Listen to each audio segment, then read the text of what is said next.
I remember the day I laid the first brick of our foundation, back when my son was still crawling around in diapers and his mother would bring us both lemonade on hot summer afternoons.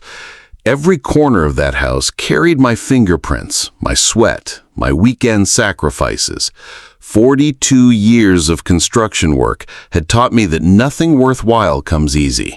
Not the perfectly level floors, not the handcrafted kitchen cabinets, not the trust of a family who depends on you. I thought raising him in that house, watching me repair and improve every inch with my own hands, would teach him the same lesson about effort and reward. I thought he'd grow to respect the value of honest labor, understand the weight of a dollar earned through calloused hands and aching backs. Instead, he only saw walls that magically protected him from storms, heat that mysteriously kept him comfortable, and food that appeared like clockwork on the table I'd built from reclaimed oak. The house I constructed with blood, sweat, and 40 years of dreams became the stage where he would later strip away every ounce of my dignity. I didn't know then that the home I sacrificed everything for would eventually transform into my own prison, with my own child as the warden. Just before you continue to watch, Joe would like you to subscribe to this channel and like this video. It would encourage him to keep his streak of thrilling revenge stories for you to watch. All right, back to the story. Even after retiring from the construction company at 65, my hands never softened or forgot their purpose. Deep lines carved by decades of rough work told stories of midnight emergency repairs and weekend renovation projects that stretched into Monday mornings. I kept them busy fixing leaky faucets that dripped like metronomes, painting walls that showed their age, replacing broken fixtures that younger homeowners would have hired professionals to handle. My son would watch me work from the comfort of his bedroom doorway, shake his head with that knowing smirk that made my chest tighten, and tell me I should just relax and enjoy my golden years like normal people do. But his version of enjoying life meant burning through money faster than I could comprehend, like someone had convinced him that bank accounts refilled themselves automatically. Designer clothes that cost more than my monthly grocery budget, expensive restaurants where a single meal exceeded my weekly pension, electronic gadgets that he'd order impulsively then forget in their unopened boxes. My pension check, money I'd earned through decades of backbreaking labor, disappeared into his spending sprees every month, leaving me counting pennies for my own medications and basic necessities. One evening in late November, I confronted him in the living room, where he lounged on the leather couch I'd saved 2 years to afford, holding the crumpled statements in my trembling hands like evidence of a crime. I asked him how he thought this pattern could continue, where he imagined the endless stream of money was actually coming from, whether he understood that my retirement savings had limits. His eyes hardened like concrete setting in winter, and he looked at me with something I'd never seen before, something cold and calculating that made my blood run ice cold. That smirk spreading across his face told me something truly ugly was brewing beneath the surface of our relationship. "Dad, you're so incredibly old-fashioned," he sneered, waving the damning papers around like they were meaningless confetti at a celebration I wasn't invited to. He told me debt was just meaningless numbers on a computer screen and that money was meant to flow like water, not sit stagnant in some dusty bank account earning pathetic interest. My warnings about financial responsibility and living within our means bounced off him like rain hitting concrete, absorbed by nothing, changing nothing. He called me paranoid, hopelessly outdated, permanently stuck in a past that no longer mattered in his modern world. His arrogance dripped with contempt that cut deeper than any physical blow I'd ever received on a construction site. I watched my own flesh and blood, the child I'd raised and sacrificed for, dismiss 40 years of hard-earned wisdom like it was the confused ramblings of a senile old fool who'd outlived his usefulness. For the first time in my life as his father, I saw not just typical teenage disrespect or young adult rebellion testing boundaries. I saw pure, calculated disdain for everything I represented, everything I'd built, everything I'd tried to teach him about character and responsibility. That disdain would transform into open, deliberate cruelty the night the winter storm arrived with its howling winds and sub-zero temperatures. The wind howled outside our windows that December evening like a living thing trying to claw its way inside, rattling the glass panes and sending snow swirling against the porch in hypnotic, threatening patterns. Our old furnace, a reliable unit I'd maintained religiously for 15 years, worked overtime, struggling to keep the house warm against nature's relentless assault. I sat in my favorite armchair, the one that had molded to my body over countless evenings, wrapped in my worn quilt that still smelled faintly of his mother's perfume, sipping weak tea from my favorite ceramic mug.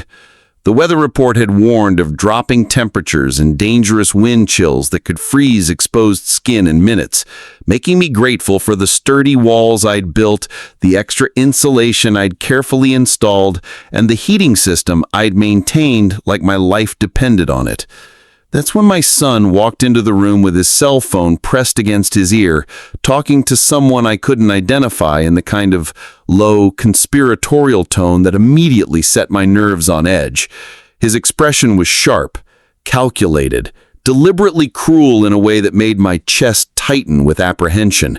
He leaned against the door frame, staring directly at me while continuing his conversation, his eyes cold and measuring like he was evaluating a problem that needed solving. Then, he spoke words that cut through the winter air like a blade made of pure ice. "Turn off his heat. He'll learn." Within minutes, the familiar, comforting rumble of our furnace went silent, leaving behind a quiet so profound it felt like the house itself was holding its breath. At first, I assumed the brutal storm had caused a power outage or mechanical failure. These things happen during severe weather, and I dealt with them before during my decades of home ownership. But the lights continued working normally. The digital clock on the microwave still glowed its familiar green numbers, and through the walls, I could hear our neighbor's heating system running steadily. I walked slowly to the thermostat, my slippers shuffling against the hardwood floors I'd installed with my own hands 20 years earlier, and found it locked with a digital code I'd never seen before. The display showed the temperature dropping steadily and relentlessly. 72, 70, 68, continuing its descent toward Arctic conditions. My breath began to fog in front of my face as the reality sank in like a stone dropping into deep water. My own son had weaponized the winter against me, turning my shelter into an instrument of psychological torture, reducing me from respected father to helpless prisoner in the house I'd built with my own sweat and sacrifice. I could have confronted him immediately, demanded he restore the heat, begged for basic human decency and respect. Instead, I chose silence and stillness, understanding instinctively that this moment would define everything that followed. He thought he'd break my spirit with cold, but all he accomplished was awakening something far more dangerous than he could possibly imagine. Hour by hour, the temperature plummeted like a stone falling through dark water, and the cold seeped through every layer of clothing I wrapped around my aging body. My joints ached with the deep, persistent pain that comes when winter settles into your bones. My fingers grew stiff and unresponsive, and every breath felt like swallowing shards of ice that scraped my throat raw. I could have walked upstairs, knocked on his bedroom door and asked him to turn the heat back on like a reasonable person seeking reasonable compromise. I could have pleaded for mercy, promised to stop questioning his reckless spending, agreed to whatever twisted lesson he thought he was teaching me about respect and boundaries. The proud father in me, the man who'd never asked anyone for anything he couldn't earn himself, considered swallowing my dignity for the sake of basic warmth and comfort. But something deeper and stronger stopped me from giving him that satisfaction. Some core of steel that refused to bend even under these circumstances. If he witnessed my weakness, he'd know his cruel strategy was working exactly as planned. If he saw my suffering and desperation, he'd feel justified in his calculated abuse. My silence became my shield, my weapon, and my solemn promise of future justice that would arrive when he least expected it. That silence would become the hammer I'd eventually use to destroy every foundation of security he'd built his arrogant life upon. The next morning brought a parade of deliberate psychological torture that revealed the true depth of his cruelty. He moved through the house wearing thick wool sweaters and insulated socks, carrying steaming mugs of hot coffee and rich cocoa that filled the air with mocking aromas of warmth and comfort.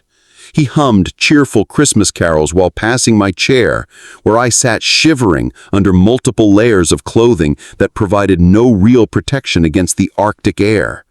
Sometimes he'd pause directly in front of me to glance at my rigid posture and blue-tinged fingertips, chuckling like he was watching an amusing television show designed specifically for his entertainment.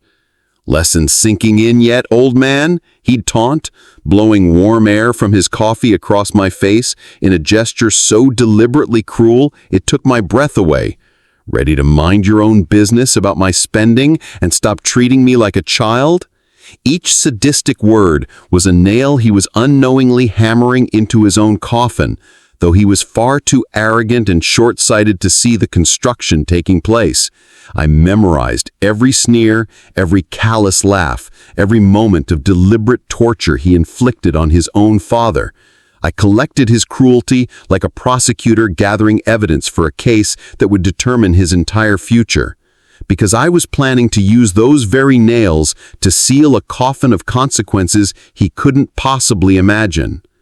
While he slept soundly and warmly in his heated bedroom upstairs, I sat at my old wooden desk with fingers so numb I could barely hold a pen, my breath forming small clouds in the freezing air. The house felt like a tomb around me, silent except for the wind whistling through window frames and the occasional creak of wood contracting in the cold. I pulled out manila folders I hadn't touched in years, my will, estate planning documents, insurance policies, financial records that documented a lifetime of careful saving and responsible planning. Under the dim, inadequate light of my desk lamp, I began the meticulous work of writing, crossing out sections, rewriting entire paragraphs with the precision of an engineer designing a structure meant to last forever. The ink sometimes froze in spots where my shaking hand paused too long, but my intentions grew clearer and more determined with every word I managed to write. I was documenting not just my wishes for after death, but my strategy for delivering perfect justice while still breathing and conscious to witness the results. A plan was forming in my mind, one far colder and more devastating than the Arctic air filling my lungs and numbing my extremities. The next morning I called my lawyer from the kitchen phone, my breath visible in small, desperate clouds as I spoke through chattering teeth. The irony wasn't lost on me, seeking legal help from a room where I'd once cooked thousands of meals for the son who was now trying to freeze me into submission. I explained my son's escalating financial abuse, his deliberate manipulation of my heating system, his complete disregard for my welfare and basic human dignity. The lawyer's voice was professional and measured, but I caught the sharp intake of breath when I described waking up in a house colder than the outdoor temperature, when I detailed the systematic psychological torture. "Mr. Harns," he said, with the gravity of someone who'd seen too many cases like mine, "what you're describing constitutes serious elder abuse. Document everything, receipts, bank statements, any recordings or photographs that prove the pattern of behavior." His words hit me like a revelation that changed everything. This wasn't just family conflict or natural generational disagreement about money and boundaries. This was criminal behavior with serious legal consequences that could destroy my son's future completely. I spent that afternoon gathering evidence with the methodical precision of a detective building an airtight case for prosecution. And with each document I collected, each piece of proof I assembled, my son's sense of security and control began to unravel. though he remained blissfully unaware of the storm approaching. That evening, fortune handed me the perfect weapon wrapped in my son's own arrogance and stupidity. I was sitting in my frozen living room, wrapped in every blanket I owned, when I heard my son talking loudly on his cell phone, bragging to someone about his brilliant psychological strategy with the enthusiasm of someone describing a successful prank. He walked past my chair deliberately, speaking clearly enough for me to hear every damning word he spoke. "You should see the old fool shivering in there like a scared dog," he laughed with genuine pleasure. "I told him exactly what I think. Turn off his heat, he'll learn to mind his own damn business. Works better than arguing with him about money." My own phone was recording on the table beside me, capturing his confession in his own arrogant, incriminating voice. He repeated the phrase twice more during that conversation, each time with increasing satisfaction and pride in his cruelty. He thought he was sharing a funny story with a friend, entertaining them with tales of how he'd outsmarted and dominated his foolish old father. To me, it was a gift-wrapped confession that would hang him in any courtroom in the country. I had captured his deliberate abuse in his own words, and those words would become the rope that would strangle his future. Several days later, he strutted into the kitchen carrying a shiny new tablet computer, another expensive gadget purchased with my rapidly dwindling savings account.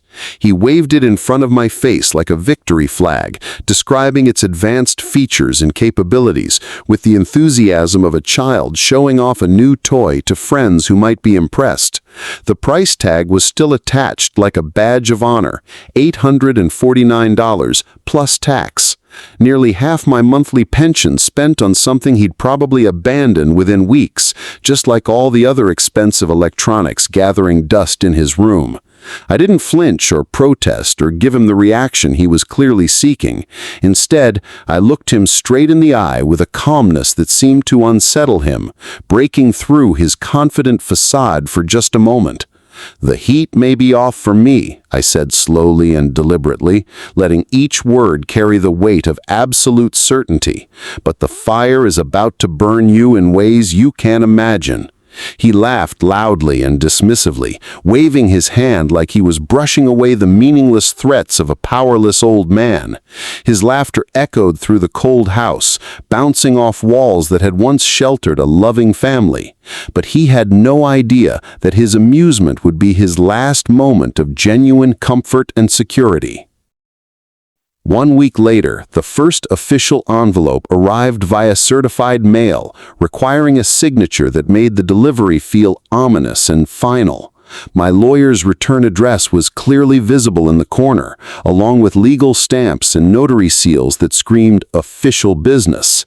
My son signed for it casually while eating breakfast, probably expecting another routine insurance document or property tax update, the boring paperwork of adult life that he'd always left for me to handle.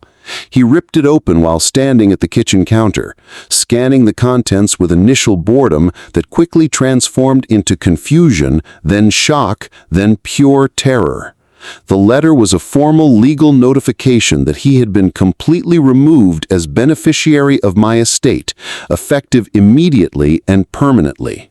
His jaw dropped as he read the carefully crafted legal language describing his financial misconduct, abuse, and betrayal of trust. He read it again, then a third time, his hands beginning to shake as if the paper itself was electrified. His face cycled through disbelief, anger, and finally fear as the implications hit him like a freight train loaded with consequences. But he hadn't even discovered the worst part of his situation yet. Within minutes, he stormed into my room with the letter clutched in his trembling fist, veins bulging in his neck and forehead like ropes under extreme tension. "You can't just cut me out like some stranger. I'm your son. I'm your only family." I remained seated calmly at my desk, showing no emotion as his carefully constructed world began crumbling around him like a house of cards in a hurricane. Without speaking or acknowledging his hysteria, I slid a thick manila folder across the desk toward him with the slow deliberation of someone revealing a royal flush in a high-stakes poker game. Inside were the updated will documents, the lawyer's official stamps and signatures, and something that made his face go completely white with terror: copies of the detailed police report I had filed that very morning. When he opened that folder and saw the criminal charges listed against him in official police department letterhead, the blood drained from his face so quickly I thought he might collapse right there on my bedroom floor. The police report was thorough, devastating, and built like a fortress that couldn't be breached by lies or manipulation. Financial exploitation of an elderly person in the first degree. Willful endangerment through denial of basic necessities. Misuse of funds obtained under false pretenses. Each charge was backed by meticulously documented evidence that would stand up in any court in the country. He stammered incompetently, trying to deny what was written in black and white, but the dates, dollar amounts, and recorded confessions were undeniable and overwhelming. His knees buckled as he realized the true magnitude of his situation and how completely he had underestimated his weak old father. I hadn't just removed him from my will as punishment for bad behavior. I had exposed his criminal conduct to law enforcement, opening him up to prosecution, heavy fines, probation, and a permanent criminal record that would follow him for the rest of his life. He finally understood with crystal clarity that I hadn't just cut him off from future inheritance. I had turned him in to the authorities for crimes that could destroy his present and future completely. That night brought a complete transformation in his demeanor that would have been amusing if it weren't so pathetic. Gone was the arrogant young man who had mocked my suffering and flaunted his expensive purchases like trophies of his dominance over me. In his place stood someone desperate and afraid, knocking softly on my bedroom door like a frightened child seeking forgiveness from a parent whose authority he'd finally learned to respect. "Dad, please, I'm sorry," he whispered through the crack in the door, his voice small and broken. "I didn't mean for things to go this far. I was just trying to teach you a lesson about minding your own business and trusting me to handle my own finances responsibly." But I had heard those same hollow, calculated excuses countless times before, always followed by more abuse, more exploitation, and more contempt for my intelligence and dignity. The wounds of betrayal don't heal with panicked apologies, delivered only after consequences arrive like storm clouds on the horizon. I lay in my cold bed, wrapped in every blanket I owned, and gave him nothing but the silence he'd earned through his cruelty. That silence, I was learning through bitter experience, could communicate far more effectively than any words of anger, disappointment, or wounded love. The following morning brought a phone call that felt like justice itself reaching through the telephone lines. Detective Rodriguez called to confirm they had received my comprehensive evidence package and begun their official investigation into my son's criminal behavior.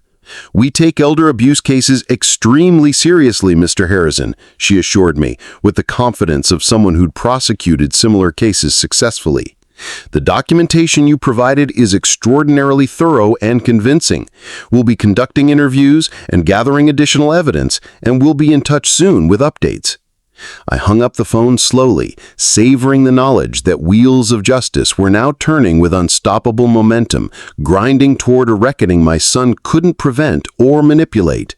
My son was lurking in the hallway outside my room, trying desperately to overhear my conversation, suspicion and growing fear written across his face like words in a book.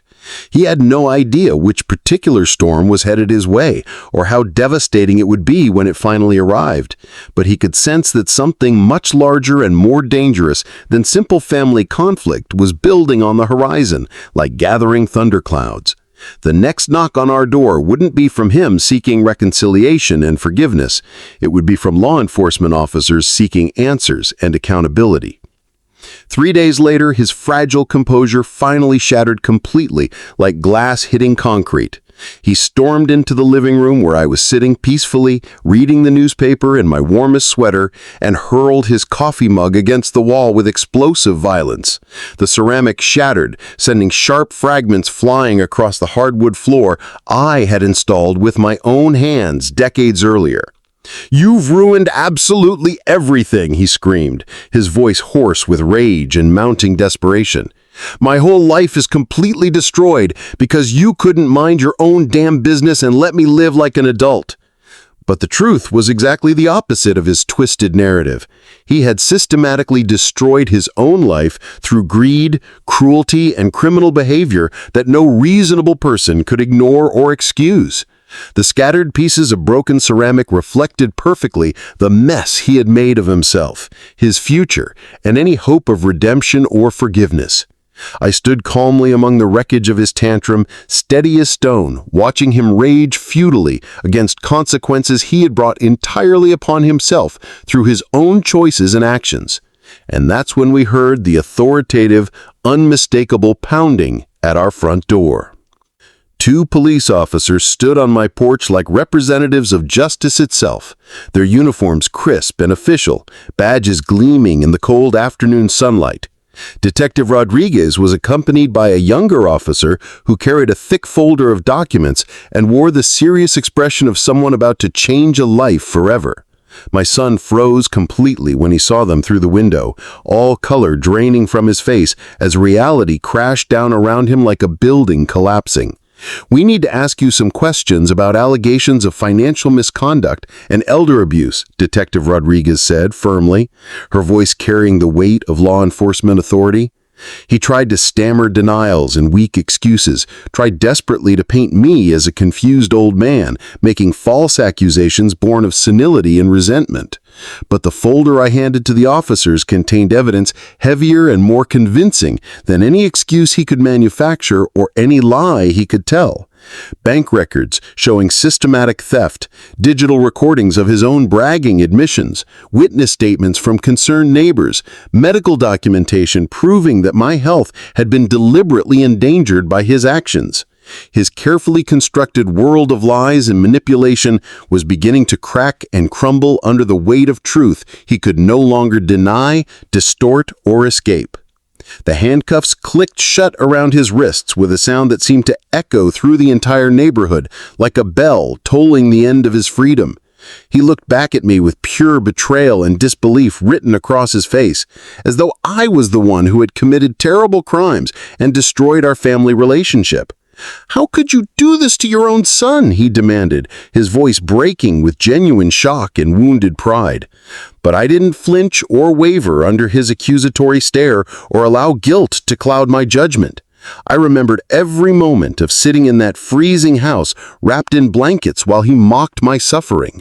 I remembered every cruel laugh, every dismissive comment about my old-fashioned values and paranoid concerns about financial responsibility.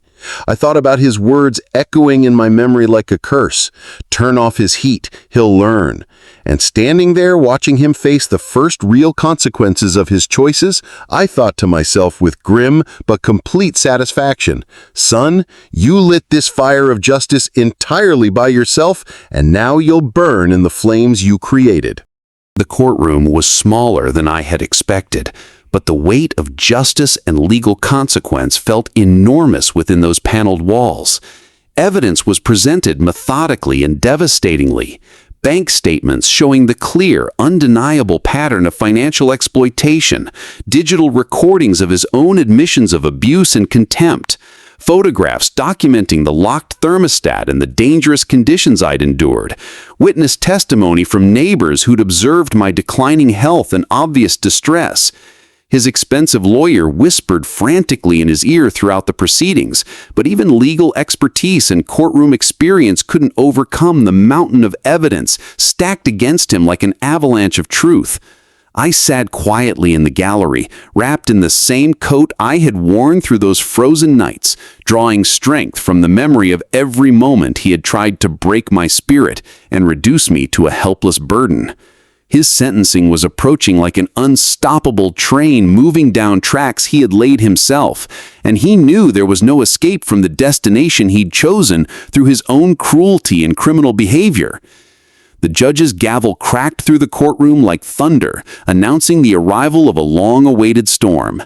18 months probation with strict supervision, $15,000 in fines and court costs, mandatory restitution for all financial damages he'd caused, community service specifically working with elderly abuse victims, and a permanent criminal record that would follow him like a shadow for the rest of his life. His shoulders slumped under the crushing weight of consequences as the full reality of his situation settled upon him like lead blankets. He turned back to look at me one final time, his eyes hollow with the recognition of everything he had lost through his own arrogance and cruelty. But I didn't return his gaze or offer any gesture of comfort, sympathy, or forgiveness. He had made his choices deliberately and repeatedly, choosing greed over gratitude and cruelty over compassion, and now he would live with the results of those choices for the rest of his life. But I still had one final, devastating surprise waiting for him to discover at his new apartment. 2 weeks after his sentencing, he received another envelope at his cramped studio apartment across town, the kind of place his expensive tastes had never imagined he'd be forced to live in. This time, it wasn't from the court system or law enforcement agencies. It was from me, his father, delivered with the finality of a funeral notice. Inside was a copy of my completely revised last will and testament, notarized and legally binding, witnessed and filed with the appropriate authorities. His name had been erased from every page, removed from every inheritance provision, eliminated from any future claim to my estate, my property, or my life's work. My house, my savings, my possessions, and everything I'd spent a lifetime building would go to charity organizations that helped elderly abuse victims, ensuring that my life's work would protect people like me rather than reward people like him. He had lost more than money in his greedy pursuit of quick wealth and easy living. He had forfeited his entire legacy, his connection to family history, and any hope of redemption through inheritance or forgiveness. Sometimes, in the quiet moments of my newly warm house, where the thermostat responds to my touch alone, I still hear those words echoing from memory like a ghost that refuses to be exorcised completely. Turn off his heat. He'll learn. Those words had once frozen my body and broken my spirit, leaving me shivering in my own home like a prisoner in a cell I'd built with my own hands. But now, they served a different, almost comforting purpose. They warmed me with the deep satisfaction of justice delivered and harsh lessons learned through bitter experience. They reminded me that silence is not surrender, that patience is not weakness, and that sometimes the most powerful response to cruelty and abuse is strategic planning, rather than immediate retaliation or emotional outbursts. My son thought he could strip away my comfort and dignity with the simple flip of a switch, reducing me to a helpless burden he could manipulate and control for his own selfish benefit.